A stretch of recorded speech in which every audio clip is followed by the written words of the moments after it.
La gauche iséroise confirme son penchant pour le candidat Benoît Hamon. Belle participation et score au-dessus de la moyenne nationale. Réaction dans ce journal. Son discours a éveillé les consciences dans le film Demain. Le Britannique Rob Hopkins trace sa route vers les villes en transition. Il a fait étape à Grenoble. Enfin, la route est longue et ardue, mais le FCG s'offre une respiration face au Stade français et confirme son désir de maintien en top 14. Bonsoir à tous, ravi de vous retrouver dans cette édition de ce lundi 30 janvier 2017. L'Isère a donc confirmé son intention de voir Benoît Hamon figurer parmi les candidats à l'Élysée. Les électeurs se sont cette fois encore bien déplacés par rapport au reste de la France. Ils étaient 44 000 devant les urnes ce dimanche. C'est presque 9 000 de plus que la semaine dernière. Et le scrutin a fait grimper la moyenne nationale. Le frondeur totalise 59,29% des suffrages contre 40,7% pour Manuel Valls. Forcément, les soutiens de l'ancien Premier ministre avouent leur déception et attendent bien plus qu'une intention de rassemblement. D'autres, comme le candidat aux législatives Olivier Véran, pourraient se rapprocher d'Emmanuel Macron.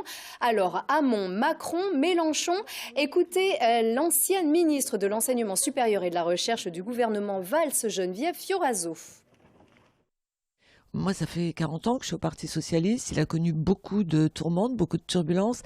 Mais malgré tout, c'est un parti qui a toujours su faire une richesse de sa diversité. Il ne faudrait pas que cette diversité, aujourd'hui, nous amène à couper le parti en deux. Certains iraient plutôt vers tel candidat, un autre vers tel autre candidat. Vous voyez ce que je veux dire?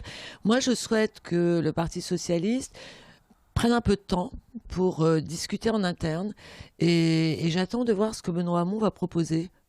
Est-ce qu'il va être capable de proposer un projet, un programme présidentiel? Parce qu'il ne s'agit pas d'un congrès du Parti socialiste, il s'agit de parler aux Français, il s'agit de présenter un programme responsable pour les Français, un programme réalisable et d'être présent au deuxième tour des élections présidentielles. Je comprends que les jeunes générations, et d'ailleurs vous voyez beaucoup de jeunes autour d'Emmanuel Macron, vous voyez aussi des jeunes autour de Benoît Hamon, beaucoup de jeunes se reconnaissent dans ce qui paraît être faire de la politique autrement. Moi je demande à creuser un peu parce que ce qui m'intéresse c'est pas la forme, c'est pas ce qu'on vend de façon emblématique, c'est ce qu'on va faire, ce qu'on va réaliser et la vision qu'on a finalement pour se projeter dans un avenir meilleur. Parce que c'est ça notre responsabilité à nous les politiques. Mais on ne devrait pas en savoir bien plus sur une éventuelle démarche commune d'ici à l'investiture du candidat PS dimanche prochain à Paris, à laquelle d'ailleurs on a appris que Manuel Valls ne participera pas. Les élus locaux nous ont confié leur émotion après l'annonce du décès de Jean-Philippe Motte, ancien adjoint de Michel Destot, chargé de la politique de la ville et au logement entre 1995 et 2011. Jean-Philippe Motte luttait contre le cancer. Il y a quelques semaines, il assistait à l'hommage rendu à Hubert Dubedou au cimetière Saint-Roch. Il avait fondé le mouvement Go Citoyenneté en 1993. Il avait également été vice-président de la métropole jusqu'en 2014. La classe politique salue un homme droit et exemplaire. Écoutez les réactions de Geneviève Fioraso et du maire de Grenoble, Éric Piolle. Il se battait contre le déterminisme social, alors que lui-même venait d'un milieu du Nord pas défavorisé.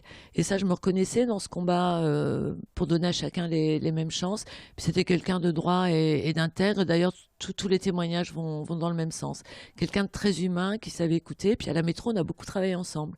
On n'était pas d'accord sur tout. Hein. Je crois qu'il faut pas non plus raconter d'histoire. On n'était pas d'accord sur tout, mais je pense qu'il avait beaucoup de choses à amener encore à la collectivité. 73 ans, c'est jeune. Un homme bon, effectivement, que j'ai vu à l'hôpital lundi dernier, donc il y a moins d'une semaine. Effectivement, et qui avait su dans ses 25 années d'action publique, mais bien plus d'engagement professionnel, qui avait su gagner le respect de chacun par à la fois cette bonté, ce regard positif et ce côté de l'inlassable pèlerin finalement qui va essayer de porter, que ce soit sur la politique de la ville ou sur le logement social, à l'échelle de la métropole, qui va essayer de porter des idées positives pour tous.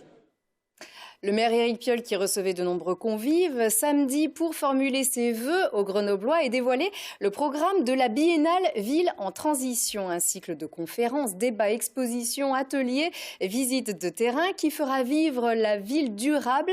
Ça sera du 9 au 12 mars prochain. Mais ce qui a monopolisé l'attention, c'est bien la présence de Rob Hopkins, le fondateur du réseau des villes en transition qui avait éclairé de sa vision le film Demain de Cyril Dion et Mélanie Laurent, le César du meilleur film documentaire l'an dernier dont on a beaucoup parlé.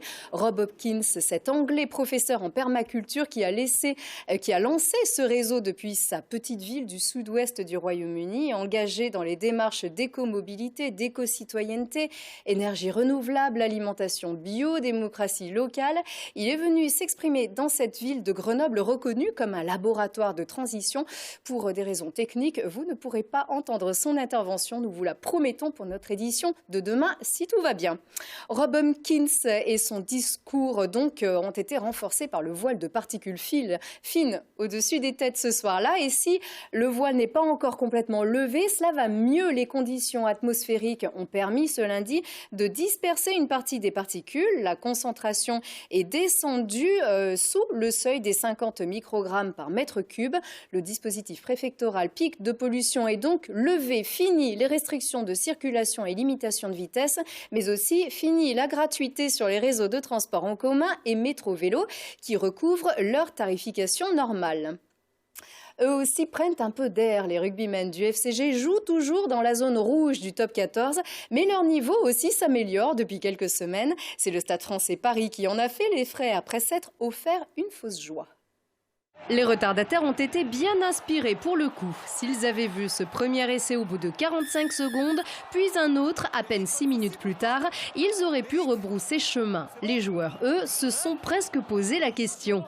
Je leur ai dit, soit on arrête là, on va voir l'arbitre et on dit on arrête, on va à la douche, comme ça on va avoir moins froid. Ou alors on s'y met un tout petit peu et on essaie de recoller petit à petit au score et puis ça viendra. Et c'est venu, le groupe a gardé la foi, rassemblé tout ce qu'il a de meilleur pour grignoter son retard, repasser devant le Stade français et s'imposer au culot, à la force d'un pack très performant, avec cette somme d'efforts individuels qui ont souvent fait défaut cette saison. C'était un match de fou, mais il n'y a personne qui a lâché.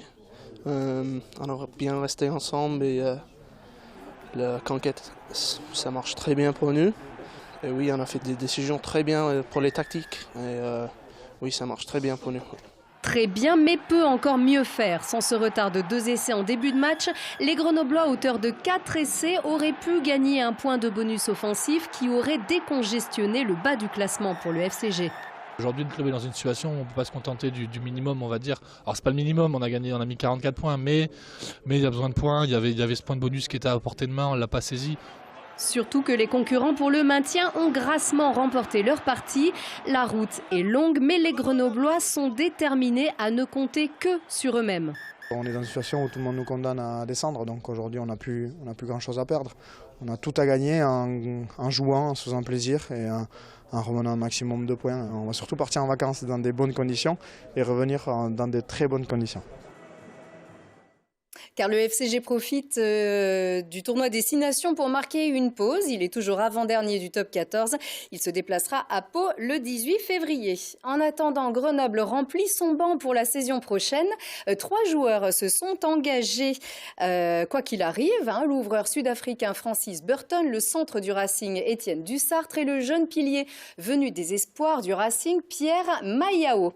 Et puis, pas de podium, mais des résultats honorables pour nos patineurs grenoblois au championnat d'Europe samedi. Shafik Besseguier a gagné quelques places après avoir en partie raté son programme court.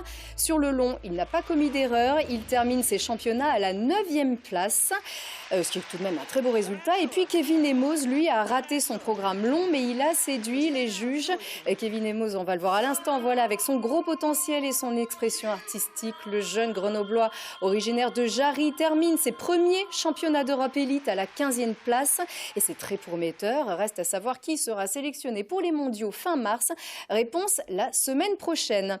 Si on parlait ce soir sur Télé Grenoble, Thibault Leduc avec ses invités va parler de la primaire de la gauche qui rebat les cartes à Grenoble et d'un président ne devrait pas dire ça. C'est un pavé dans la mare politique lancé il y a 3 mois par les journalistes Fabrice Lhomme et Gérard Davet et qui fait encore quelques remous. Ce livre, ils seront tous les deux aux côtés de Thibault Leduc. Merci d'avoir suivi cette édition. Très bonne soirée à tous.